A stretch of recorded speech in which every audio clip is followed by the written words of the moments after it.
God's chosen ones. What if I told you that the strange things you've been feeling lately, the inner discomfort, the sudden moments of emotional intensity, the urge to disconnect from the world, are not coincidences? What if they were signals, warnings, divine symptoms of something far greater happening beneath the surface? You're not losing your mind. You're being prepared. There comes a point in the life of every chosen one when the ground begins to shake under their feet, not to destroy them, but to reposition them. That moment is not soft. It doesn't whisper in comfort. It thunders in silence.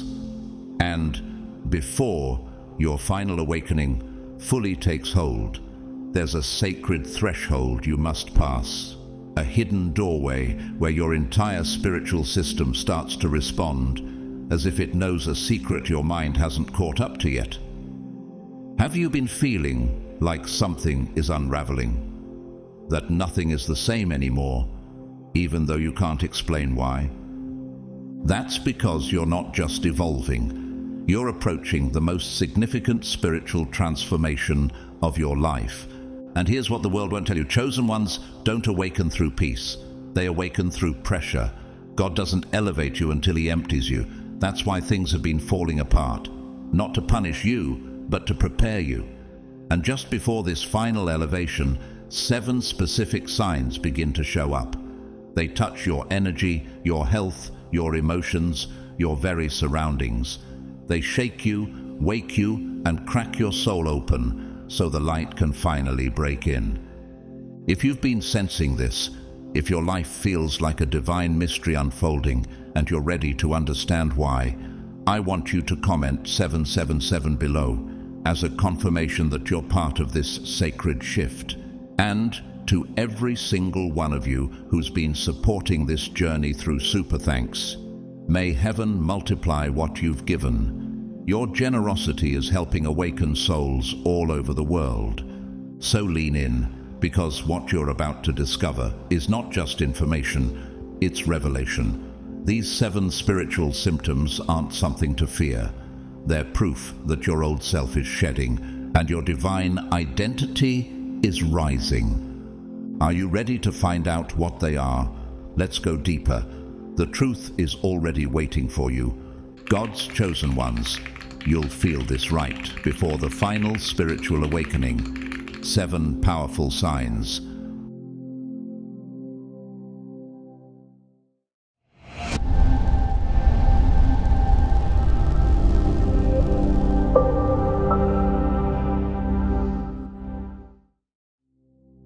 One of the earliest and most mysterious signs that your final spiritual awakening is approaching is a sudden distortion in your experience of time.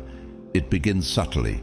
Perhaps you glance at the clock, only to realize that what felt like 10 minutes was actually an hour, or the opposite happens. Hours seem to vanish in the blink of an eye. Your routine feels suspended, and the rhythm of ordinary life no longer syncs with your internal clock. You're not becoming careless or forgetful. This shift isn't caused by a busy schedule or poor planning. What you're truly experiencing is a divine disruption. Your soul is loosening from the chains of linear time and beginning to taste eternity. Have you noticed how certain moments feel unusually long, as if you're trapped in slow motion, while others evaporate so quickly that you question whether they even happened? That's not a coincidence. You're crossing into what the prophets would describe as sacred space, where heaven bends close and time becomes fluid. In the book of Revelation, John was taken in the Spirit on the Lord's day, Revelation 1:10, transported beyond time and space into the throne room of God. Could this same spiritual rewiring be happening within you now? You're not losing touch, you're gaining access. Your energy is no longer fully anchored to this world's dimension. You're beginning to perceive from a higher realm, a multi-dimensional awareness that few ever encounter. Imagine a butterfly in mid-metamorphosis. Time doesn't pass the same for the caterpillar sealed inside the cocoon. It is neither here nor there, no longer crawling, not yet flying. That's you right now, suspended between realms. Even in modern times, this phenomenon isn't unheard of. Marina Abramović, a controversial but influential performance artist known for exploring time and consciousness, once sat in stillness for hours, locking eyes with strangers, many of whom wept uncontrollably. Why? Because in her stillness, time collapsed and something eternal stirred. Whether or not you share her background, the experience of transcending time is not reserved for the stage. It's unfolding in you, right where you are. Let me tell you about Jalen, a quiet soul from Georgia. Just months ago, he was obsessed with time, alarms, checklists, deadlines. Then something changed. He began waking at 3:33 a.m. without reason. His days blurred. At work, he would enter a state of deep stillness, and colleagues would say he seemed somewhere else. He wasn't broken, he was breaking through. The old way of perceiving time was giving way to divine rhythm. Even King David, in his Psalms, grasped this paradox when he declared, "1,000 years in your sight are like a day that has just gone by." Psalm 90, verse 4. He wasn't writing metaphorically, he was touching eternity. As one of God's chosen, your perception is being recalibrated for the realm you're being prepared to walk in. Time as you knew it is no longer the master. Eternity is now whispering through the cracks of your daily life. Can you sense it? How even silence feels louder now. How the present moment stretches and bends like light through water. Something sacred is happening beneath the surface, and it's only the beginning. This shift means your spirit is beginning to tune into frequencies and timelines that do not conform to the old rules. You're stepping outside the boundaries of ordinary perception and into spiritual territory where clocks hold no authority. At times, it can feel surreal, like you're drifting through a dream or floating underwater. There may be moments when you question your own memory. Did that really happen? Why do I feel like I've been here before? Or perhaps your usual sense of rhythm vanishes, and even your identity begins to feel like it's unraveling. But make no mistake, this is not chaos, it is not confusion, it is not dysfunction. What you're experiencing is dissolution, a sacred unmaking of what once defined your reality so that something greater can emerge. Just as snow must melt before spring can bloom, your old framework of time must dissolve so your consciousness can expand beyond the dense, limited realm of this 3D world. You're being rewired to perceive what eyes cannot see and ears cannot hear. Consider the words of the Apostle Paul. We fix our eyes not on what is seen, but on what is unseen. For what is seen is temporary, but what is unseen is eternal. 2 Corinthians 4:18. This is what's happening to you now. You are beginning to see with eternal eyes. Think of it like this. When a radio is slightly out of tune, the signal becomes distorted, static, fragmented, confusing. But once it locks onto the right frequency, the sound becomes clear and resonant. Your spirit is tuning in. That dizziness, it's not weakness, it's the realignment of your soul to divine wavelengths. There's a woman named Elira, a language professor who used to pride herself on precision and logic. But one day she found herself sitting at her desk, staring at a leaf outside the window for almost an hour, unable to move. Time had evaporated, and in its place was a strange, peaceful stillness that she couldn't explain. At first, she thought she was losing her mind, but later she realized something higher had entered her awareness. That was the moment her spiritual gifts began to unlock. Even Jesus experienced something beyond time during the Transfiguration. As his face shone like the sun and Moses and Elijah appeared beside him, the laws of past, present, and future collapsed into one divine moment, Matthew 17:1-3. What if what you're feeling now is the beginning of your own transfiguration? Imagine standing at the edge of a great ocean, The sand beneath your feet shifts, the horizon stretches endlessly, and time seems to pause with each crashing wave. That's what your soul is doing now, leaving the solid, familiar ground and learning to float in the infinite. These feelings of disorientation are not to be feared. They are signs, markers, warnings that your old world is being peeled away and your new eyes are beginning to see. You're not losing yourself. You're awakening to who you've always been. And now something deeper begins to unfold. As time around you starts to lose its usual shape, bending, stretching, even disappearing, it's not just a spiritual symptom, it's a sign that you are standing at the edge of a divine release. You may begin to receive powerful downloads from God's Spirit. Sometimes they arrive as flashes of vision. Other times they come as memories that feel ancient, perhaps from lives or dimensions you cannot explain. Insights may arrive so suddenly that they shake the very ground beneath your understanding. Have you ever had a thought so vivid, so complete, that it felt like it wasn't yours? Have you ever paused mid-sentence, overwhelmed by a knowing that didn't come from your mind, but from somewhere higher, somewhere holy? You're not imagining it.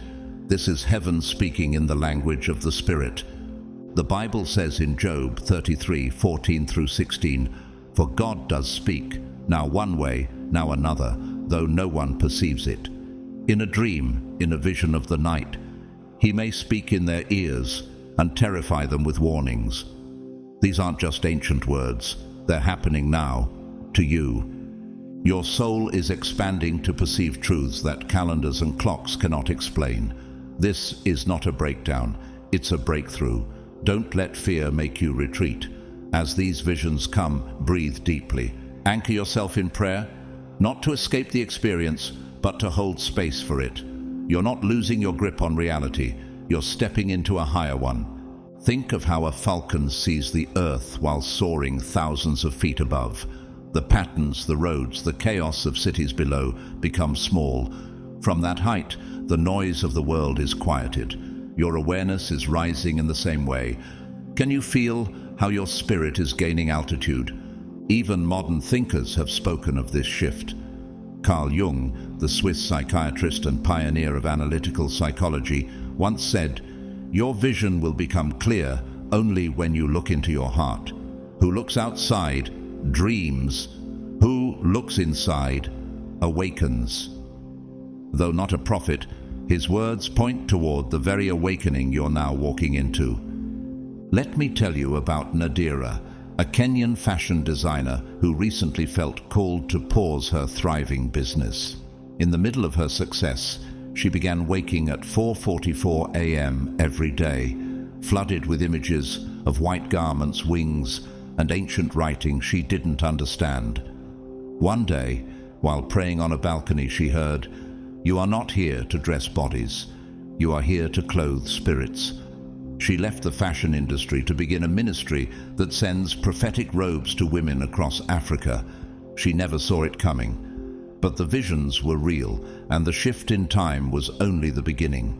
The prophet Daniel experienced the same flood when Gabriel came to him with visions that made him collapse, trembling and breathless.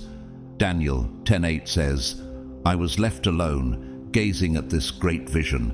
I had no strength left. My face turned deathly pale, and I was helpless." This is what happens when heaven rushes in. Your body cannot contain the weight of eternity, but your spirit can. You are now stepping into the state of awareness that doesn't require the ticking of clocks to define reality.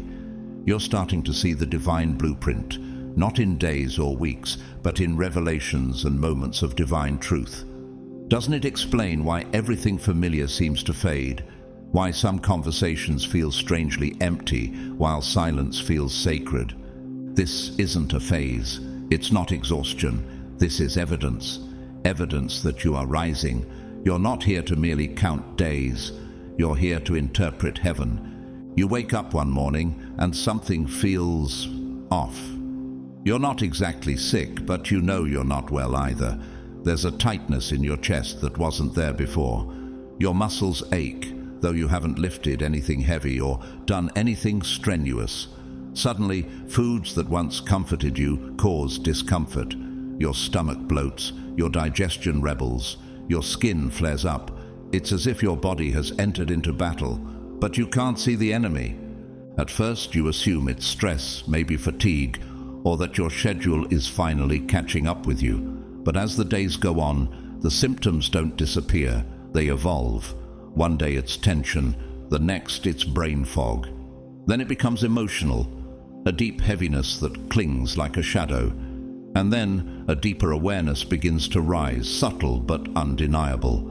This isn't just a physical reaction, it's a spiritual rejection. Your body is no longer in agreement with your old life. Have you wondered why certain routines now feel suffocating? Why environments that once felt comfortable now feel toxic? Could it be that your very cells are beginning to revolt against what once sustained you?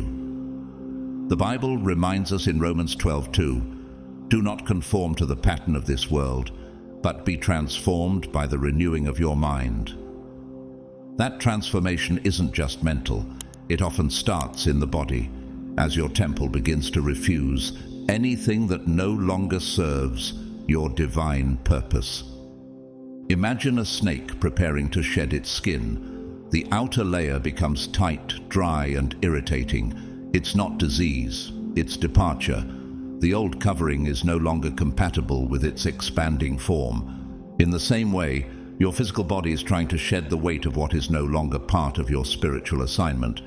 Even public figures have walked through this kind of breaking. Pope John Paul II, one of the most influential spiritual leaders of the modern age, often spoke about how physical suffering prepared him spiritually. In his final years, racked with Parkinson's and pain, he said, "I am united with Christ on the cross. I do not ask to be healed. I ask to be faithful." His body grew weaker, but his spirit ascended higher, because he knew suffering can be a signal of sacred change. Let me tell you about Brielle, a nutritionist from Toronto. Just a few months ago, she thrived on busy schedules, client meetings, and evening wine tastings. Then, without warning, everything began to shift. Her body became hypersensitive. Food she'd eaten for years made her nauseous.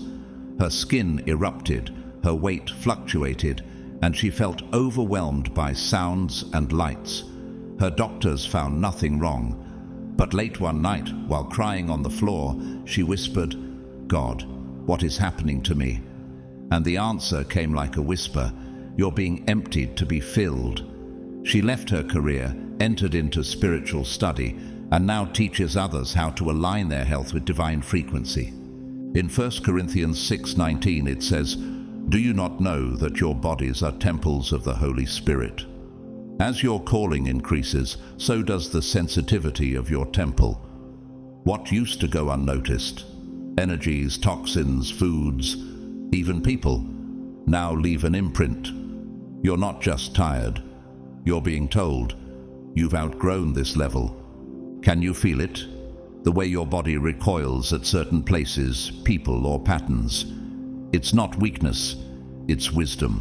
Your physical self is waking up alongside your soul, crying out for alignment. You are not falling apart. You are being rearranged by God's hand for something far greater than comfort. As you draw closer to your final spiritual awakening, something extraordinary begins to happen beneath the surface. Your body, once obedient to routines and environments, is no longer willing to submit to what doesn't align with your divine future. You become hypersensitive to what you used to tolerate with ease. Places, patterns, even people, your body now begins to treat them as spiritual toxins. You may notice it during the most ordinary moments. That early morning meeting at the job you quietly resent, your stomach knots before your feet even touch the ground. The weekly social gathering with people who smile outwardly but drain you inwardly. You feel exhausted just imagining the small talk. These aren't mood swings. This isn't procrastination. This is a sacred alert system. Your body isn't betraying you, it's protecting you. Why does no one talk about this? Why is it that when your spirit awakens, people expect only joy and peace, but never discomfort? The truth is, this stage of awakening isn't just emotional or mental, it is deeply physical. The transformation runs all the way down to the cellular level.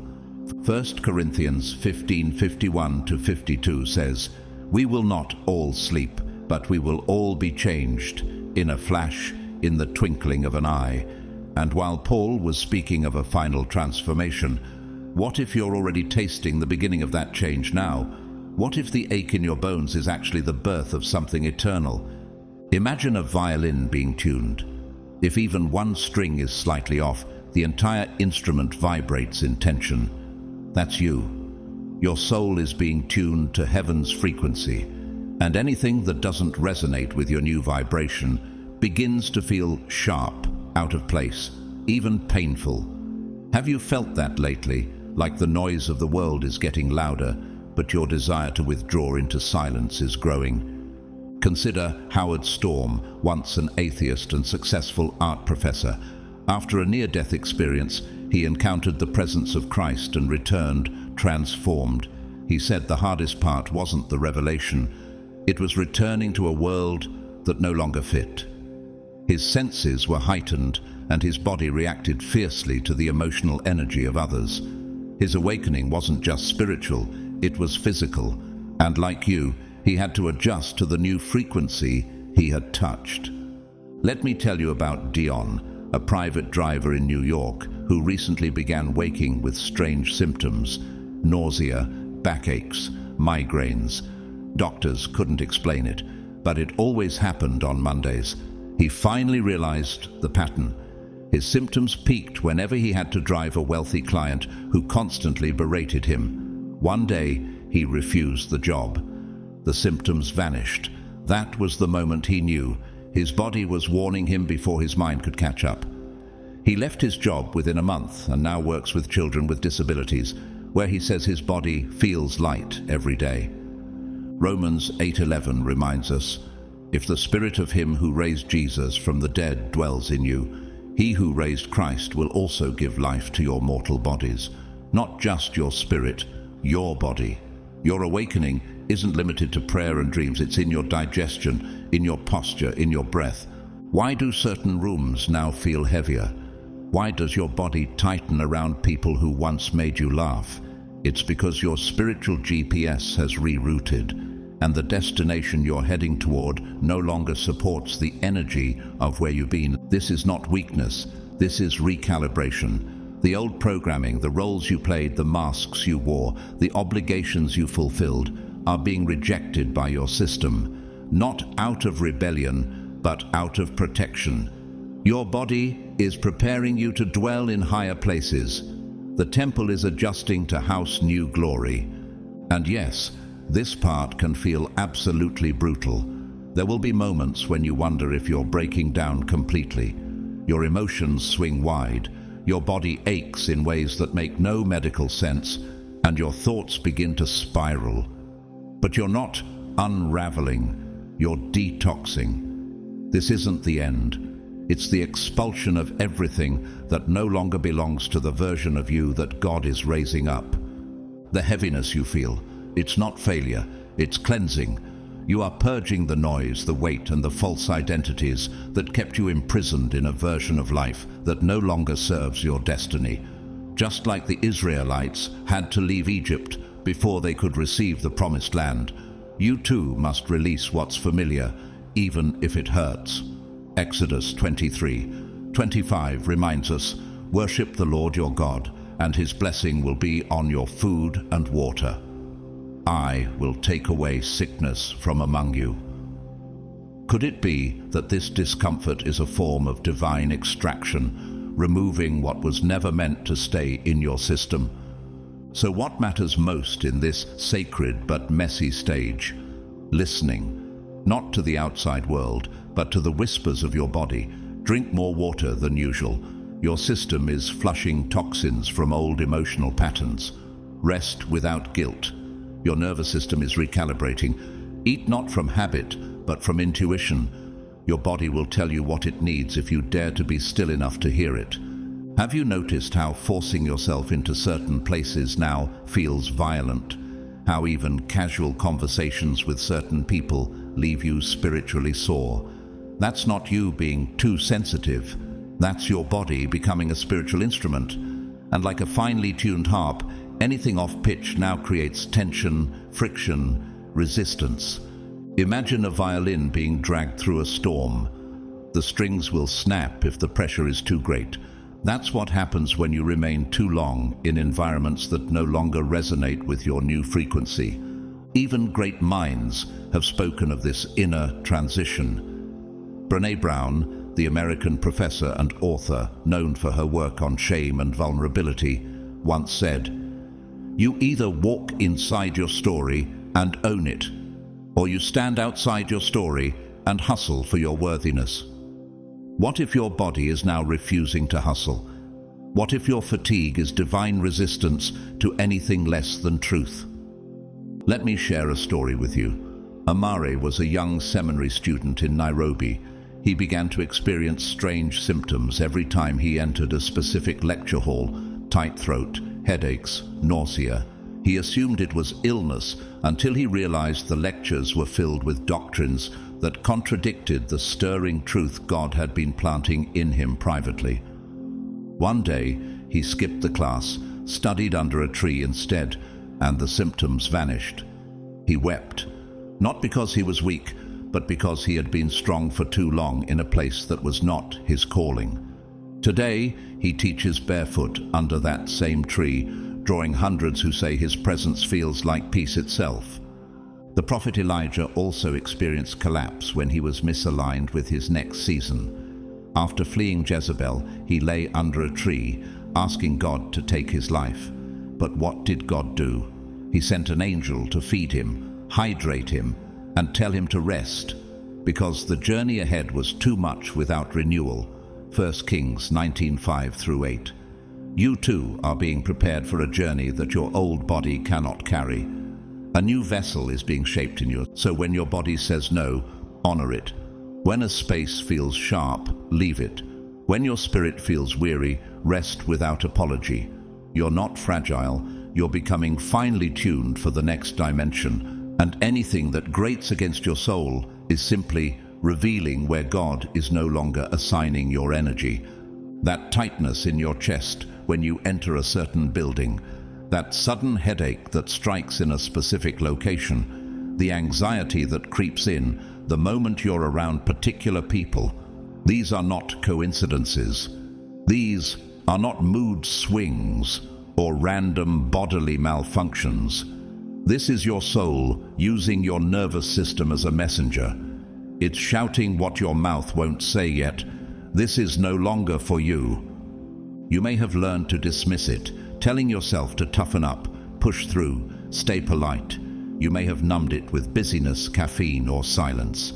But here's the truth. When your body whispers and you don't listen, it will raise its voice. If you still ignore it, it will scream. Not to punish you, but to rescue you from a version of life that has expired. It's not sabotage, it's liberation. Isn't it strange how the very spaces that once felt familiar now feel suffocating?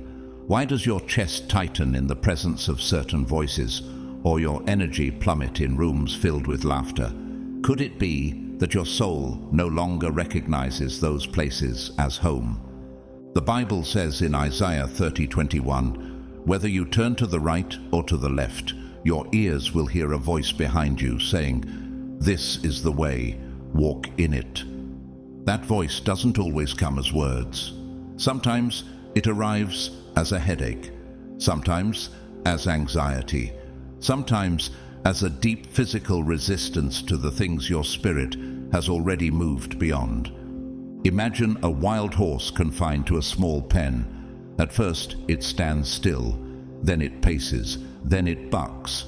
Not because it's disobedient, but because it was never made for confinement. That's your body now. It refuses to stay where your calling can no longer breathe.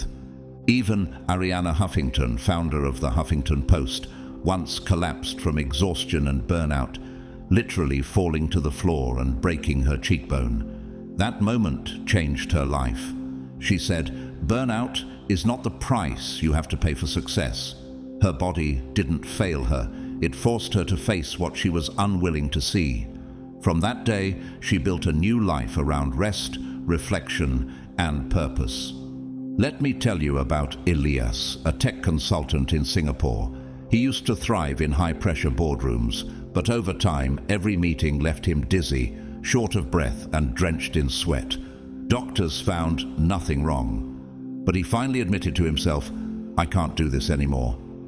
He left his job, studied theology for a year, and now builds digital platforms for ministries.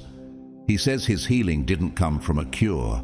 It came from obedience to his body's warning.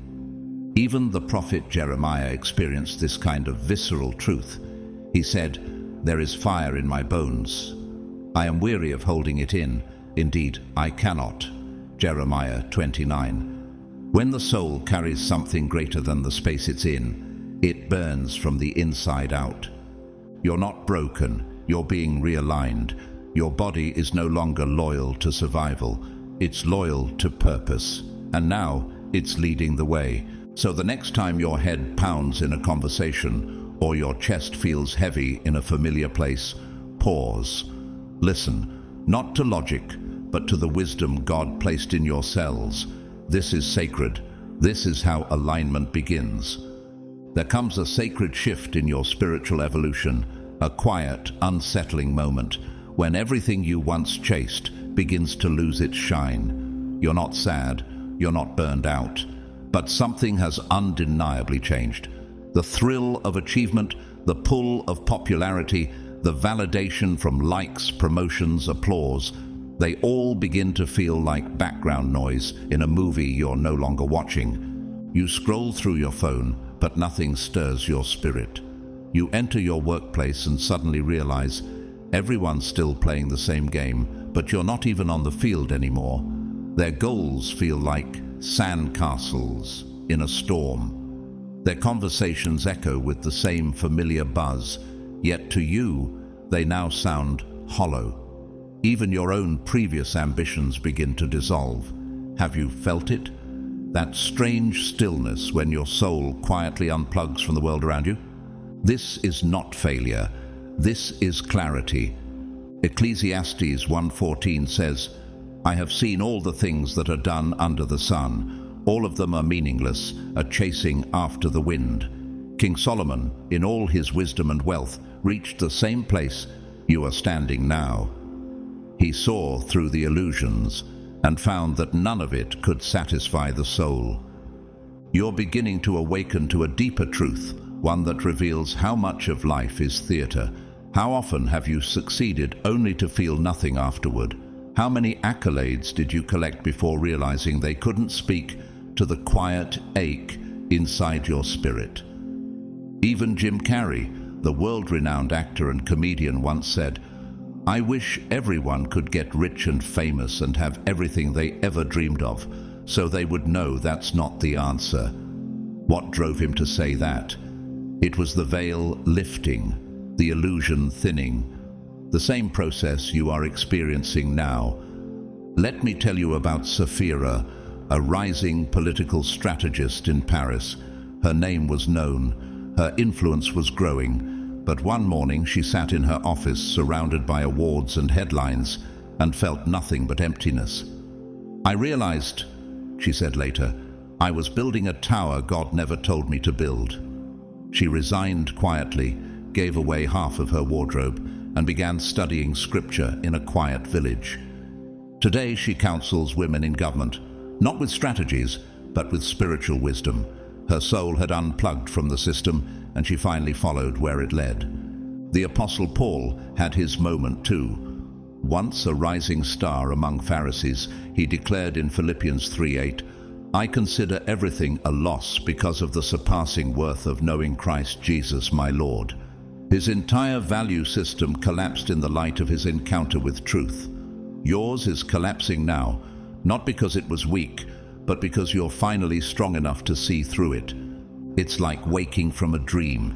The scenery fades, the urgency disappears. The human game, the constant chasing, proving, pleasing, performing, suddenly feels senseless. Not because life is meaningless, but because you're beginning to remember your true meaning. Picture a bird that has outgrown its cage.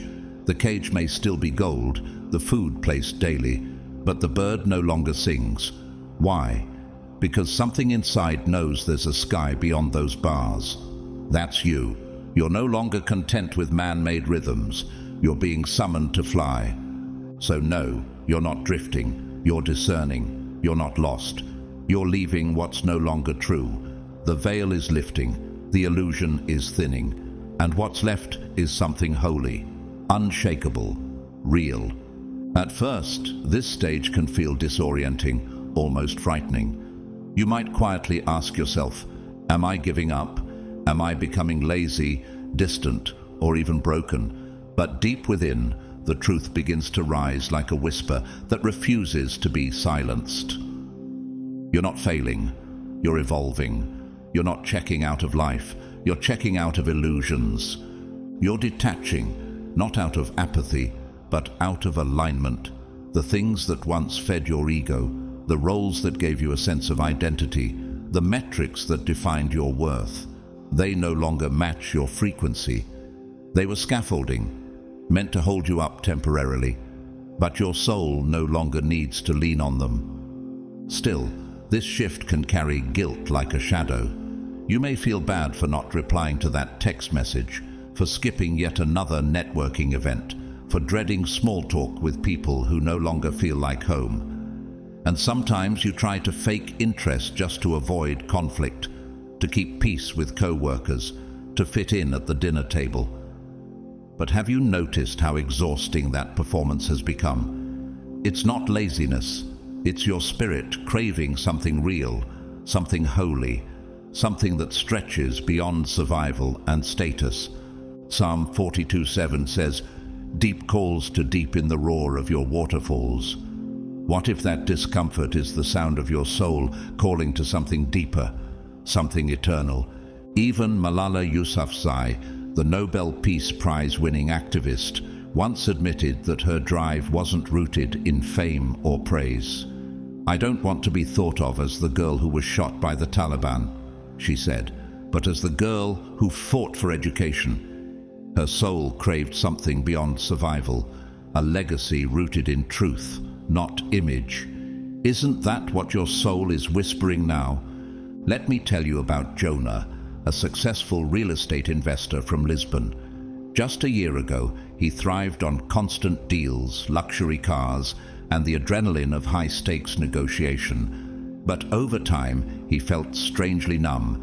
The deals got bigger, but the excitement shrank. One night, while hosting a lavish dinner, he quietly stepped away, sat on the balcony, and wept. Not because anything was wrong, but because nothing felt right anymore. Within weeks, he sold half his portfolio and opened a small retreat center for weary entrepreneurs seeking purpose. He had traded noise for meaning. Like a tree that begins to drop its leaves before winter, your detachment is natural. It may look like loss, but it's preparation for deeper rooting. You're not being cold, you're becoming clear. What once inflated your image now starves your essence. And no matter how hard you try to suppress it, the craving won't leave. It grows, it matures, it begins to hunger not for things, but for presence, not for status, but for significance. And once it awakens, it cannot be silenced. So if your joy feels quieter now, if your interests have changed, if your energy avoids crowds and longs for silence, don't panic. You are not disappearing. You are reappearing in your truest, most sacred form. You begin to hunger for something deeper, something pure, not the applause of the crowd, not the metrics of success, not the shiny snapshots of life curated for others to see. You begin to long for truth, stillness, connection, and divine purpose. The kind of meaning that can't be posted, liked, shared, or tracked. These desires don't shout, they whisper, and they often come when everything else starts to feel hollow. In this phase, many chosen ones describe a strange sense of being lost. But you're not lost because you're failing. You're lost because you've finally stopped lying to yourself. You're no longer masking the ache with distractions. You've unplugged from the loop of scrolling, comparing, and performing. You've broken the addiction to validation, and now silence has taken its place. But that silence isn't emptiness, it's sacred space. Psalm 46:10 says, "Be still and know that I am God." That stillness is not passive, it's preparation. It's the pause between who you were and who you are becoming. Can you feel it? That breathless moment before the seed breaks open, when nothing seems to move, but everything is shifting beneath the soil. That's where you are now. This quiet clearing inside you is holy. It may feel like nothing's happening. It may feel like boredom, confusion, or detachment, but it is in this very stillness that God begins to whisper the next instructions. Not in thunder, but in a whisper, like he did with Elijah in the cave. 1 Kings 19:12. Even Albert Einstein, known for science more than spirit, once said, "A quiet and modest life brings more joy than a pursuit of success bound with constant unrest." That truth echoes louder today than ever. What if joy has been buried beneath performance all along? Let me tell you about Mirabelle, a creative director from Cape Town. She once lived for the thrill of magazine covers, trending campaigns, and cocktail parties with influencers. But one day, in the middle of a photo shoot, she found herself staring at the backdrop, oceans, mountains, sky, and she felt nothing. Not awe, not excitement, just silence. That night, she sat in her apartment and deleted every social app from her phone.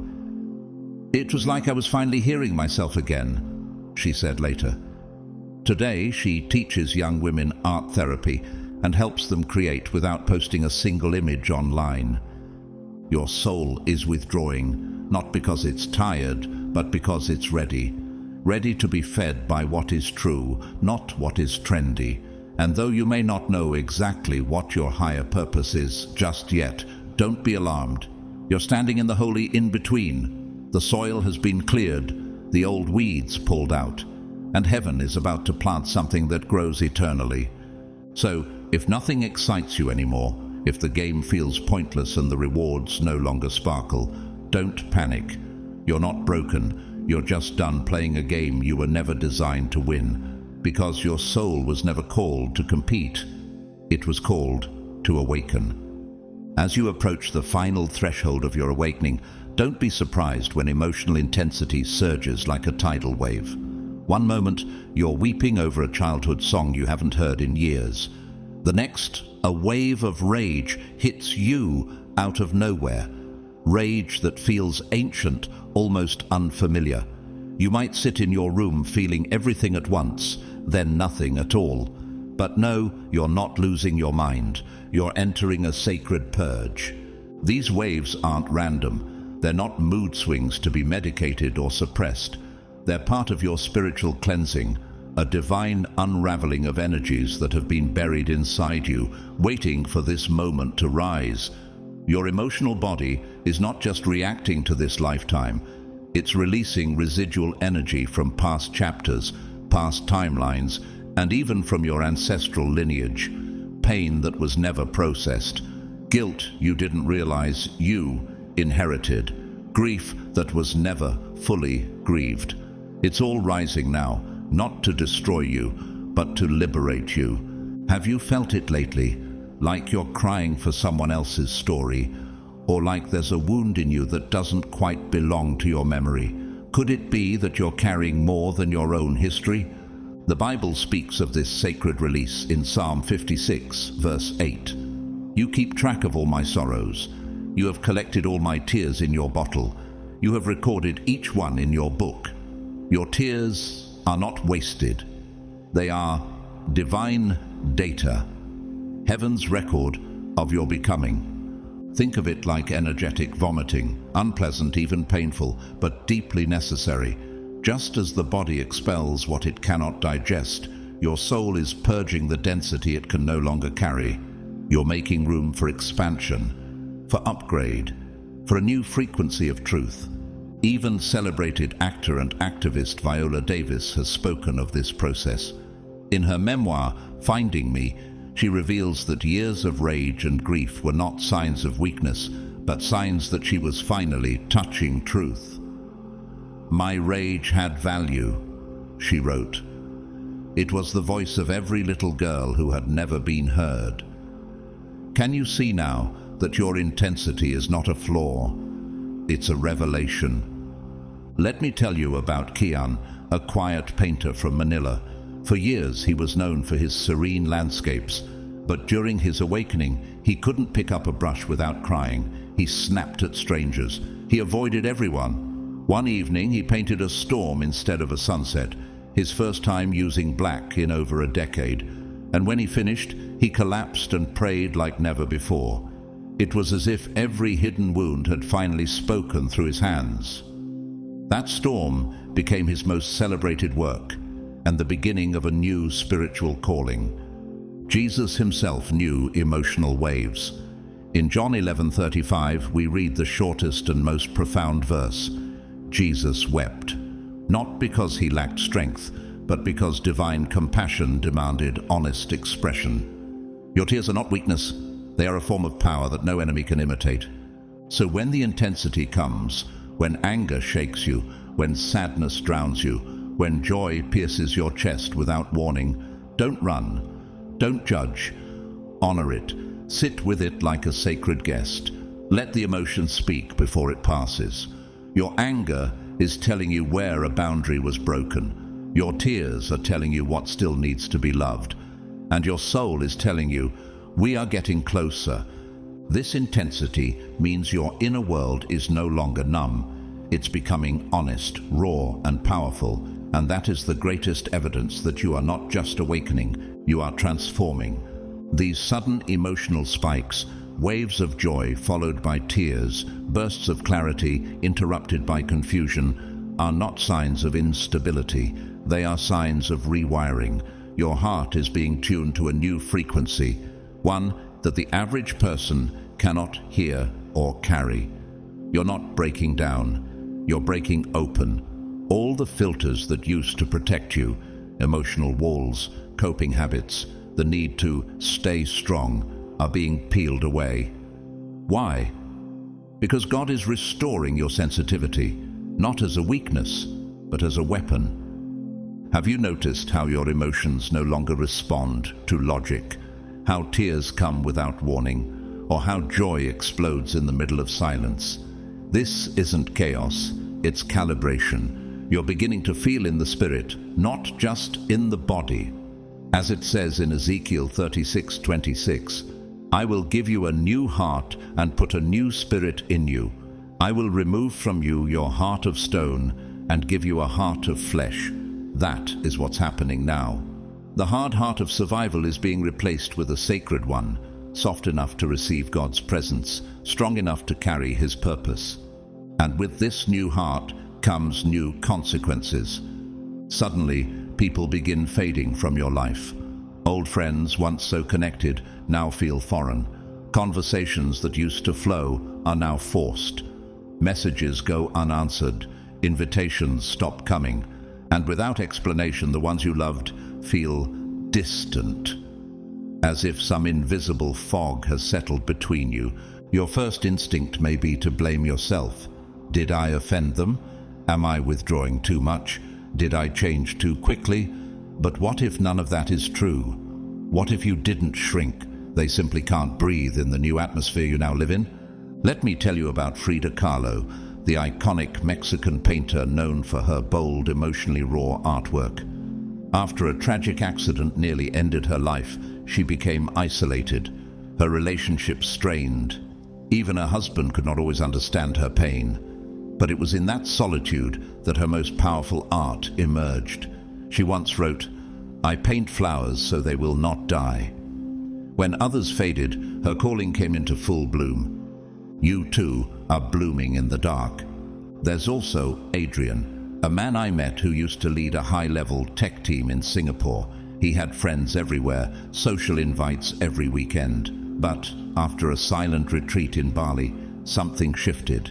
He couldn't go back to shallow laughter and empty talk. People called him distant. Some said he had changed too much, and maybe he had.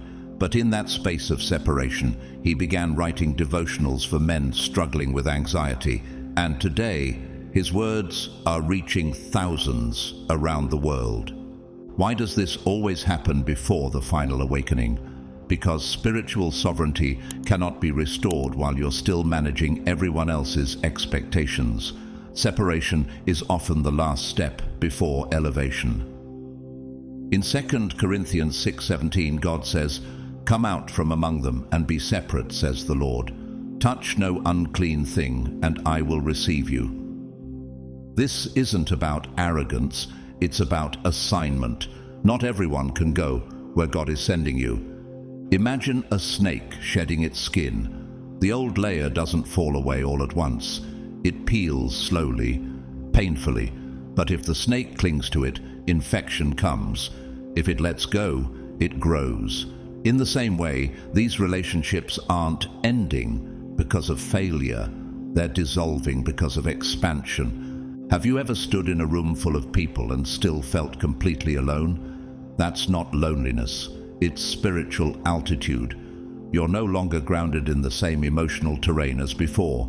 Your soul has ascended, and not everyone around you is willing or able to rise with you. So when silence surrounds you and old ties fall away, remember, it's not rejection, it's redirection. You didn't outgrow them in arrogance, you outgrew their frequency in obedience. This journey you're on is not about ego. It's not about thinking you're better or more evolved than those around you. It's about alignment. As your soul rises toward its final awakening, it begins releasing what no longer resonates, gently shedding energetic contracts that have served their purpose. You're not pushing people away. You're simply no longer vibrating at the same frequency. Have you ever noticed how certain relationships just fade?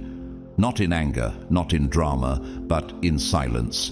Some people were never meant to walk with you forever. Their role in your story had a divine expiration date. They were chapters, not the ending. Their time with you was sacred, but temporary. The Bible speaks to this in Ecclesiastes 3:1. To everything there is a season and a time for every purpose under heaven. That includes relationships. Some were sent for the season of struggle. Some came to help you transition. And now, as you ascend, the universe, God Himself, is making room for what's next. But it's not always easy, is it? It hurts in a way you can't explain, because some of these people weren't just acquaintances, they were your home. They knew your laughter and your tears. Letting go feels like letting go of yourself, but if you tune in past the pain, past the echo of what was, you'll begin to hear it. A still, sacred silence whispering, they were part of your awakening, not your destiny. One of the most beloved spiritual leaders of the modern world, Pope John Paul II, spoke of this quiet separation when he said, "Do not abandon yourselves to despair. We are the Easter people, and hallelujah is our song." Even he, a man followed by millions, understood the loneliness of divine elevation. He lost friends during his rise in the church, not because of betrayal, but because his calling took him to heights others were not assigned to climb. There's also Talia, a woman I once knew who lived in a small coastal town in Italy. For years she shared her life with a childhood friend who knew everything about her, dreams, heartbreaks, fears.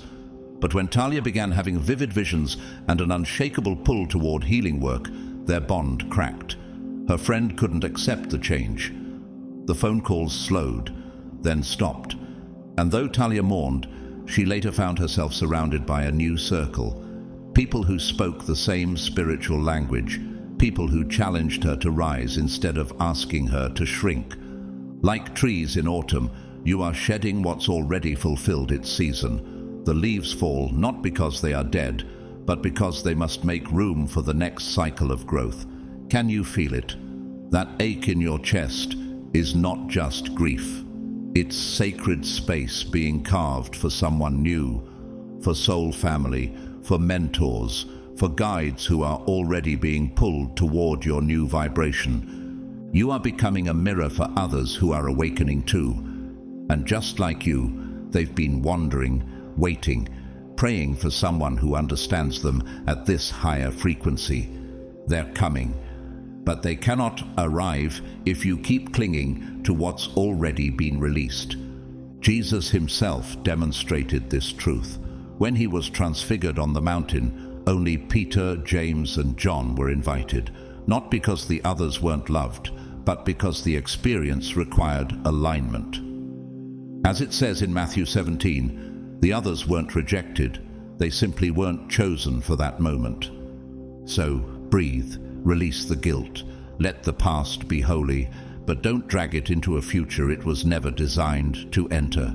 Some people cannot walk with you into the light, not because they are wrong, but because their path diverges from yours.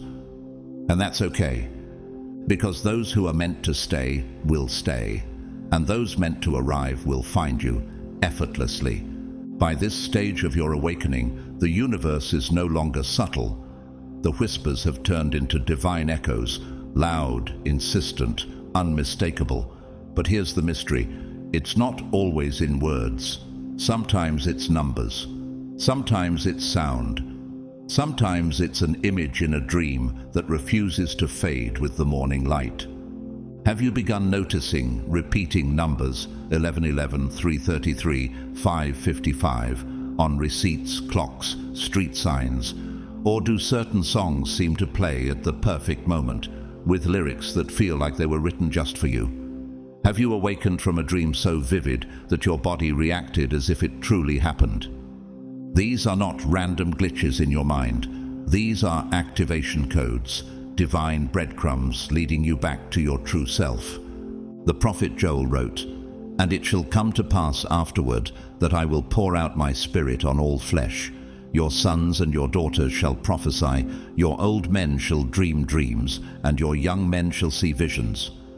Joel 2:28. That prophecy is alive inside you right now. The dreams, the signs, the symbols, they're all part of a language heaven uses to awaken those it has chosen. You're not just seeing patterns, you're receiving spiritual communication that transcends human language. This happened to Nikola Tesla, the brilliant inventor and visionary. Known for his connection to unseen realms of thought, he once said, "If you want to find the secrets of the universe, think in terms of energy, frequency, and vibration."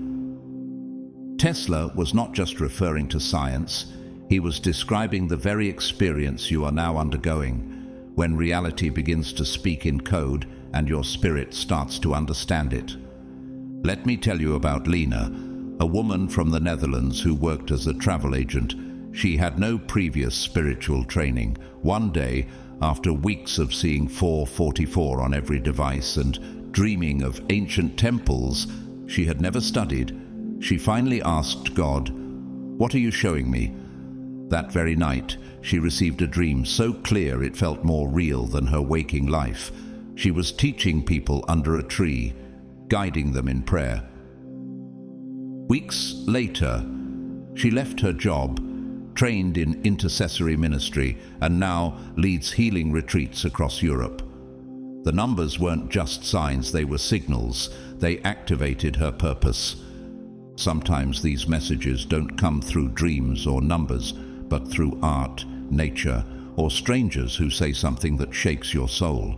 Isn't it strange how one phrase from a movie or a passing lyric can trigger an awakening? That's not entertainment.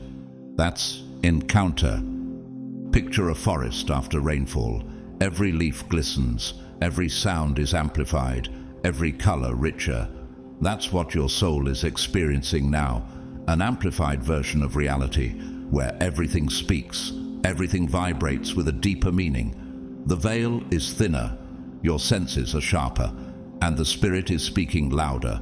And yes, it may feel overwhelming. The visions, the signs, the flood of meaning behind what used to feel mundane. But that overwhelm is sacred. It means your spirit is catching up to its assignment. You are decoding the reality God has hidden for you, not from you. Have you paused to wonder, what are these signs trying to prepare you for? You are not losing your grip on the world. You are gaining access to heaven's blueprint. Each symbol, each dream, each repeated number is another step into your next dimension. So when the next coincidence shows up, don't dismiss it. Don't rationalize it away. Pay attention. You're being activated, awakened, and called loudly, clearly. Now, at this sacred point in your transformation, something extraordinary begins to occur. Your higher self, the eternal divine essence within you, is finally bridging the gap between the physical and the energetic. Your spirit, no longer confined to logic or form, begins to speak the language of heaven.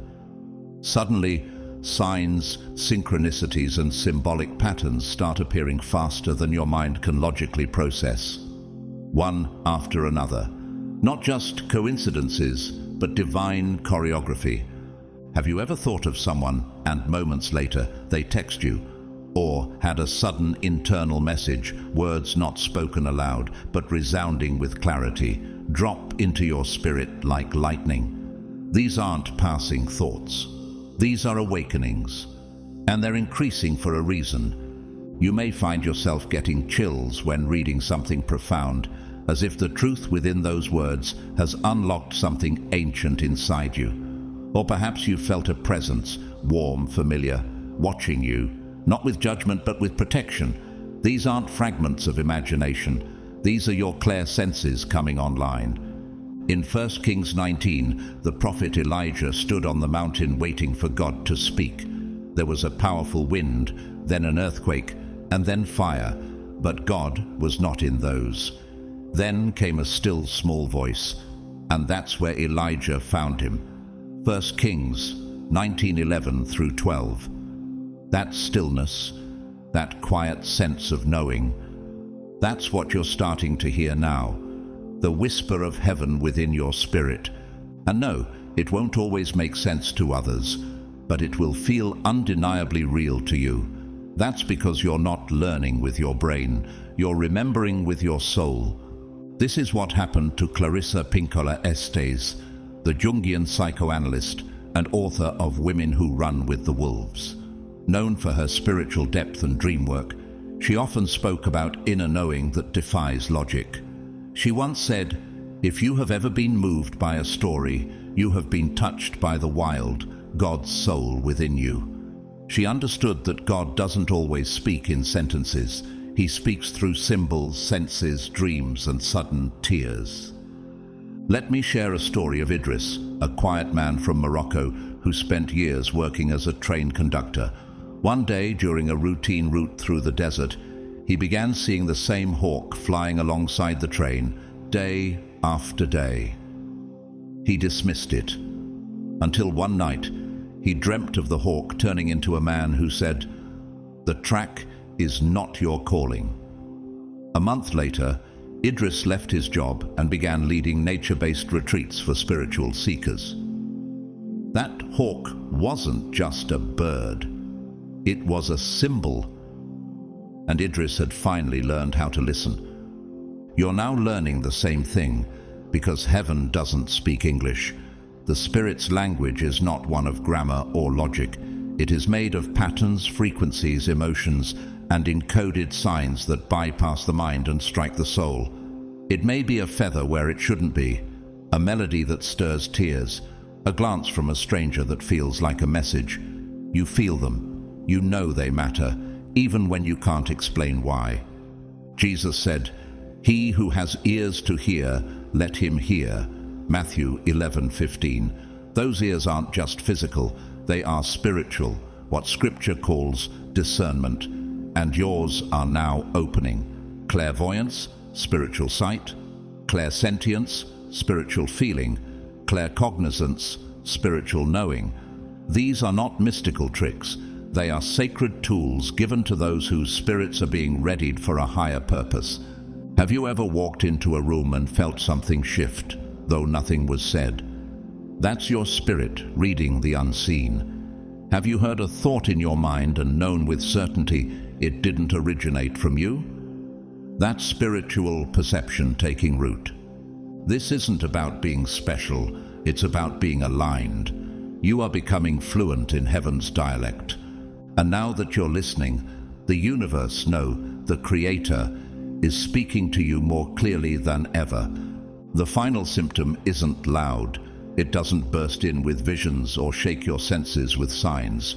No, this one arrives like a whisper in a cathedral. It's quiet, profound, sacred, and yet, somehow, it is the most powerful sign of all. It shows up in those hushed moments when nothing is happening, right before sleep, during a walk while staring at the sky. No words, no flashing lights, just a deep, unshakable feeling in your gut. Something is coming. You can't explain it, and you don't know what it is. You couldn't name it even if you tried. But it lives inside your bones now. It moves through your breath. Have you felt it? That sudden pause where everything within you stands still, yet the world keeps turning. That feeling that you're not just waiting for something, you're being prepared for it. The Bible calls this kind of knowing the peace of God, which surpasses all understanding. Philippians 4:7. It doesn't come from logic, it doesn't come from plans. It's a spiritual stillness that says, be ready. Something eternal is about to be born through you. In these moments, your soul begins to sense its divine assignment, not fully revealed yet, but already unfolding. It's like standing on the edge of a stage, curtain drawn, knowing your scene is next. You can't see the audience, you don't have the script, but you feel the weight of the moment, and you know you were born for it. Albert Einstein, one of the most brilliant minds in history, once said, "The most beautiful experience we can have is the mysterious." Though known for physics, Einstein often spoke of the unseen, of that subtle force behind creation. He called it awe. You now carry that same awe, not toward science, but toward your purpose, and you are not alone. Let me tell you about Sarai, a nurse in Johannesburg. One day, after finishing her night shift, she stood outside watching the sunrise. No words, no angels, just silence and tears. She didn't know why she was crying, only that something bigger than her job, bigger than her life, was about to begin. A month later, she was offered a role in a refugee clinic in a war-torn region she'd never considered. She said yes, and today she calls that sunrise moment the hour her soul remembered its mission. This feeling is not meant to be explained. It is meant to be trusted. Like a butterfly just moments before emerging from the cocoon, you may not yet see your wings, but your soul already knows they're there. You're not walking in confusion anymore. You're walking in faith without sight, the very essence of spiritual maturity. As Hebrews 11:1 reminds us, faith is the substance of things hoped for, the evidence of things not seen. And yes, others may question you. Some may think you're drifting, unsure, or disconnected from reality. But you're not lost. You're being led by something deeper, wiser, and infinitely more real than anything they can measure. Doesn't it feel like your life is lining up in invisible ways? Like moments from your past are suddenly connecting like puzzle pieces. That's not random. That's your soul aligning with its divine assignment. Even without clarity, you're no longer afraid of the unknown, because somewhere deep inside you know the unknown is sacred ground. So breathe into the quiet, lean into the stillness. Don't rush to define it. Don't demand understanding. Let it expand, because what you're feeling now is the calm before the calling. This is the point where something sacred begins to shift deep within you. Without fanfare or announcement, your ego starts to soften. The walls you built around your identity, your expectations, your definitions of success, they begin to melt. You no longer feel the need to grip so tightly. Your attachments loosen, not because you've stopped caring, but because you're finally learning to trust. Trust in divine timing. Trust in unseen guidance. Trust in the slow unfolding of a story greater than your own plans. There's a moment, often quiet and unnoticed, when you stop chasing what isn't meant for you, and instead you start aligning with what's already yours in heaven. What used to feel urgent now feels optional. What used to consume your thoughts now fades into the background. Why? Because something inside you is whispering with confidence. This is what you were born for. That voice, it's not your imagination. It's not wishful thinking. It's your spirit, activated, alive, remembering its assignment. And even if the picture is still incomplete, blurry around the edges, the inner clarity is undeniable. Paul wrote in Romans 8:16, "The Spirit himself bears witness with our spirit that we are children of God." That's what you're feeling now. Your own spirit is echoing what heaven has already declared. Have you noticed how you no longer panic in the unknown? How you're no longer triggered by delays? That's not indifference. That's spiritual maturity. That's your soul stepping into alignment with its higher design.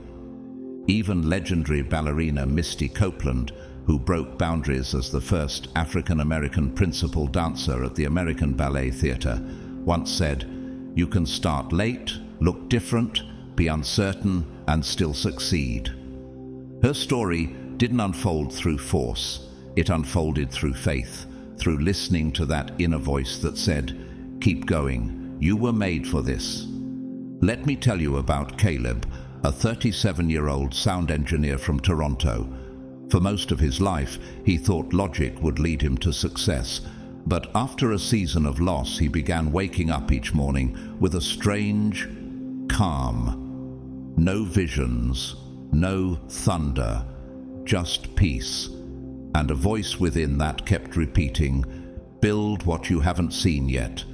Today, he's the founder of a creative studio that helps trauma survivors express their healing journeys through music. He doesn't know how it all came together. He just knows he stopped chasing and started obeying that quiet inner rhythm. You are being drawn into that same rhythm now. Like the tides responding to the unseen pull of the moon, you are moving in sync with something larger, softer, and infinitely more powerful than ambition. You no longer have to shout to be heard by heaven. You only need to listen to the stillness, the nudges, the patterns that speak without words. And if you've experienced even a handful of these signs, emotional surges, time distortion, strange dreams, vivid synchronicities, the withdrawal from old relationships, and this quiet confidence rising inside, you're not losing yourself, you're waking up. You are not broken. You are not late. You are not imagining things. You are simply rising into the fullness of what you were always meant to become. The path you're walking, the path of a chosen one, is not easy, and it was never meant to be glamorous. It doesn't come with applause or a spotlight. It comes with fire, with stripping, with soul-deep discomfort that most people spend their whole lives avoiding. But you were never called to avoid it. You were called to walk through it. Why? Because only through the breaking can the true self emerge. What's happening to you right now, the inner chaos, the unraveling, the emotional turbulence, it isn't a punishment. It's a purification. You're not falling apart. You're falling into place. Jesus himself said in John 12:24, "Unless a grain of wheat falls into the earth and dies, it remains alone. But if it dies, it bears much fruit." You are that seed. And right now, you're in the soil, buried, unseen, in darkness. But don't be fooled by what it looks like. In that dark, sacred space, the roots of your true identity are taking hold. You're not here to mimic the masses. You're here to break the pattern, the generational curses, the silence, the fear, the emotional breakdowns you're facing, the strange signals and shifts in your body, the aching loneliness, even in a crowded room. These aren't signs that God has left you. They're the contractions before your soul gives birth to its original calling. Martin Luther King Jr., the civil rights leader whose legacy shaped the course of history, once said, "The ultimate measure of a man is not where he stands in moments of comfort, but where he stands at times of challenge and controversy." And that's exactly where you are now, standing in the storm, not because you failed, but because your emergence demands the storm. I'll tell you about Maela, a single mother in Brazil who began to feel her entire life unravel after losing her job. She thought it was the end, but something within her, an unexplainable pull, began to guide her toward the broken women in her neighborhood. She started hosting gatherings on her porch where women cried, prayed, and rebuilt each other. She had no platform, no title, but in that unraveling she discovered her purpose. Today, she runs a community center that helps over 200 families a month. The final awakening isn't a one-time lightning strike. It's a slow unfolding, a series of divine confrontations that force you to surrender what you thought life was supposed to be, so you can rise into what it was always destined to become. Can you sense that happening in your own story right now? Like a volcano that first trembles before erupting, your soul is shifting from deep within. You are being formed, not by pressure to be perfect, but by your willingness to be real. That's what this world is desperate for.